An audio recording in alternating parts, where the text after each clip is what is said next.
کیا یہ عام انسانوں جیسا ہی ہے یا باقیوں سے مختلف ہے؟ دوستو، ہم اسے چوری اس لیے کہہ رہے ہیں کیونکہ انہوں نے آئنسٹائن کی وصیت کے خلاف اور ان کی فیملی کی اجازت کے بغیر ان کا دماغ ریسرچ کے لیے ڈیڈ باڈی سے نکالا تھا۔ مائی کیوریس فیلوز، آئنسٹائن بہت ذہین انسان تھے۔ وہ اس بات سے بخوبی واقف تھے کہ ان کا دماغ غیر معمولی طور پر کام کرتا ہے۔ اپنی موت سے پہلے انہوں نے اپنی باقیات سے متعلق واضح ہدایات کی تھیں کہ ان کی باڈی یا ان کے دماغ پر کوئی ریسرچ نہ کی جائے، کیونکہ وہ نہیں چاہتے تھے کہ ان کی اس غیر معمولی ذہانت کی وجہ سے ان کے چاہنے والے ان کے بعد ان کی پوجا کرنے لگے۔ اس لیے انہوں نے یہاں تک کہہ دیا کہ ان کی موت کے بعد ان کی ڈیڈ باڈی کو جلا دیا جائے اور راکھ کو خاموشی سے پانیوں میں بہا دیا جائے۔ لیکن جیسے ہی ان کی موت واقع ہوئی تو ہاسپٹل میں ڈیوٹی پر موجود پیتھولوجسٹ تھامس ہاروے نے آئنسٹائن یا ان کی فیملی کی اجازت کے بغیر ان کا برین ڈیڈ باڈی سے نکال لیا۔ لیکن یہ بات زیادہ دیر تک چھپی نہ رہی۔ پہلے تو ڈاکٹر ہاروے یہ کہتے رہے کہ انہیں آٹوپسی یعنی پوسٹ مارٹم کی اجازت تھی اور ان کا خیال تھا کہ پوسٹ مارٹم کے وقت عظیم سائنسدان کا دماغ نکالنا ضروری ہے تاکہ بعد میں اسے ریسرچ کے لیے استعمال کیا جا سکے۔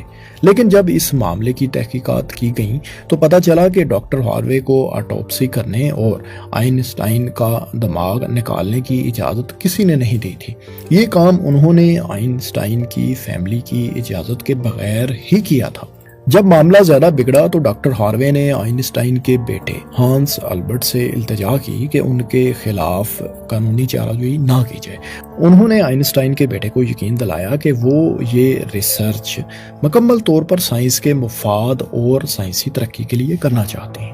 یہاں آپ کو یہ دلچسپ بات بتاتے چلیں کہ ڈاکٹر ہاروے نے آئنسٹائن کا صرف دماغ ہی نہیں بلکہ ان کی آنکھیں بھی چرائی تھیں۔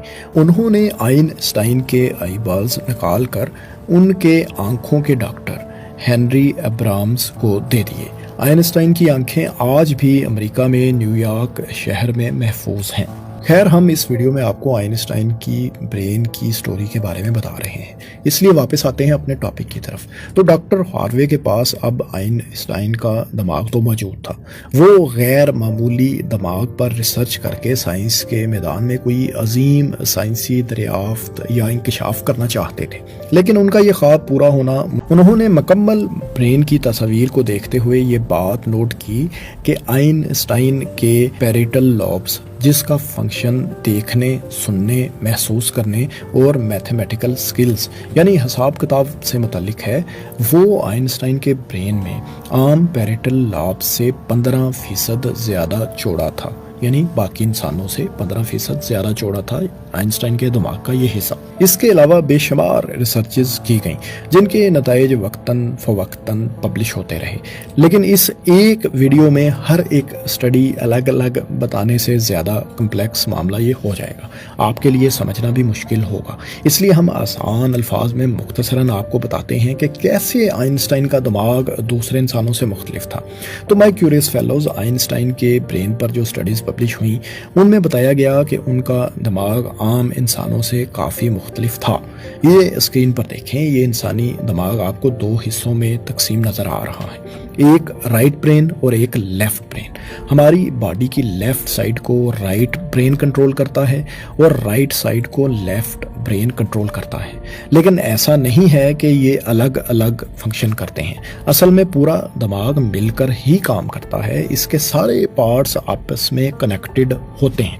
رائٹ اور لیفٹ برین کو جو حصہ آپس میں ملاتا ہے اسے کارپس کولوسم کہتے ہیں، یعنی کارپس کولوسم کے ذریعے برین کے دونوں حصے آپس میں کمیونیکیٹ کرتے ہیں۔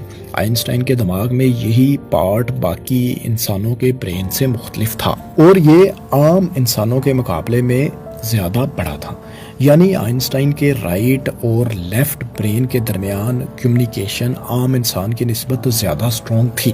اس کے علاوہ ان کے دماغ کی شیپ بھی باقی انسانوں سے کچھ مختلف تھی اور اس میں نیورونز کی تعداد بھی عام انسانوں سے زیادہ تھی۔ جس کی وجہ سے ان کی میتھمیٹیکل کیلکولیشن کی پاور انتہائی اسٹرانگ تھی. لیکن آپ کو ایک دلچسپ بات یہ بھی بتاتے ہیں کہ کارپس کالوسم کا سائز اور نیورونز کی تعداد تو آئنسٹائن کے دماغ کی زیادہ تھی، لیکن ان کا دماغ عام انسانی دماغ سے سائز میں چھوٹا تھا. جی ہاں دوستو، جب آئنسٹائن کے دماغ کا وزن کیا گیا تو یہ عام انسانی دماغ کے مقابلے میں تھوڑا سا کم وزنی تھا. آئنسٹائن کے برین کا وزن 1230 گرام یعنی تقریباً 2.7 پاؤنڈ تھا، جبکہ عام انسان کے دماغ کا وزن عام طور پر 1400 گرام یا 3 پاؤنڈ کے لگ بھگ ہوتا ہے.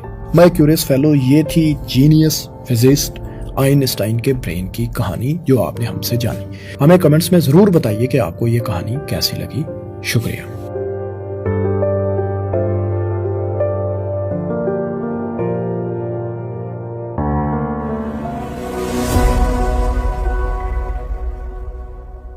انہوں نے مکمل برین کی تصاویر کو دیکھتے ہوئے یہ بات نوٹ کی کہ آئنسٹائن کے پیریٹل لوبز، جس کا فنکشن دیکھنے، سننے، محسوس کرنے اور میتھمیٹیکل سکلز یعنی حساب کتاب سے متعلق ہے، وہ آئنسٹائن کے برین میں عام پیریٹل لوبز سے 15% زیادہ چوڑا تھا، یعنی باقی انسانوں سے 15% زیادہ چوڑا تھا آئنسٹائن کے دماغ کا یہ حصہ. اس کے علاوہ بے شمار ریسرچز کی گئیں جن کے نتائج وقتاً فوقتاً پبلش ہوتے رہے، لیکن اس ایک ویڈیو میں ہر ایک اسٹڈی الگ الگ بتانے سے زیادہ کمپلیکس معاملہ یہ ہو جائے گا، آپ کے لیے سمجھنا بھی مشکل ہوگا. اس لیے ہم آسان الفاظ میں مختصراً آپ کو بتاتے ہیں کہ کیسے آئنسٹائن کا دماغ دوسرے انسانوں سے مختلف تھا.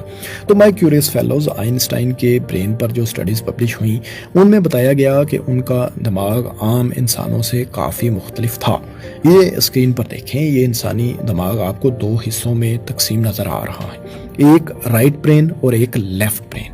ہماری باڈی کی لیفٹ سائڈ کو رائٹ برین کنٹرول کرتا ہے اور رائٹ سائڈ کو لیفٹ برین کنٹرول کرتا ہے. لیکن ایسا نہیں ہے کہ یہ الگ الگ فنکشن کرتے ہیں، اصل میں پورا دماغ مل کر ہی کام کرتا ہے. اس کے سارے پارٹس آپس میں کنیکٹڈ ہوتے ہیں. رائٹ اور لیفٹ برین کو جو حصہ آپس میں ملاتا ہے اسے کارپس کالوسم کہتے ہیں، یعنی کارپس کالوسم کے ذریعے برین کے دونوں حصے آپس میں کمیونیکیٹ کرتے ہیں. آئنسٹائن کے دماغ میں یہی پارٹ باقی انسانوں کے برین سے مختلف تھا اور یہ عام انسانوں کے مقابلے میں زیادہ بڑا تھا، یعنی آئنسٹائن کے رائٹ اور لیفٹ برین کے درمیان کمیونیکیشن عام انسان کی نسبت زیادہ اسٹرانگ تھی. اس کے علاوہ ان کے دماغ کی شیپ بھی باقی انسانوں سے کچھ مختلف تھی اور اس میں نیورونز کی تعداد بھی عام انسانوں سے زیادہ تھی، جس کی وجہ سے ان کی میتھمیٹیکل کیلکولیشن کی پاور انتہائی اسٹرانگ تھی. لیکن آپ کو ایک دلچسپ بات یہ بھی بتاتے ہیں کہ کارپس کالوسم کا سائز اور نیورونز کی تعداد تو آئنسٹائن کے دماغ کی زیادہ تھی، لیکن ان کا دماغ عام انسانی دماغ سے سائز میں چھوٹا تھا. جی ہاں دوستو، جب آئنسٹائن کے دماغ کا وزن کیا گیا تو یہ عام انسانی دماغ کے مقابلے میں تھوڑا سا کم وزنی تھا. آئنسٹائن کے برین کا وزن 1230 گرام یعنی تقریباً 2.7 پاؤنڈ تھا، جبکہ عام انسان کے دماغ کا وزن عام طور پر 1400 گرام یا 3 پاؤنڈ کے لگ بھگ ہوتا ہے. مائی کیوریس فیلو، یہ تھی جینیس فزسٹ آئنسٹائن کے برین کی کہانی جو آپ نے ہم سے جانی. ہمیں کمنٹس میں ضرور بتائیے کہ آپ کو یہ کہانی کیسی لگی. شکریہ.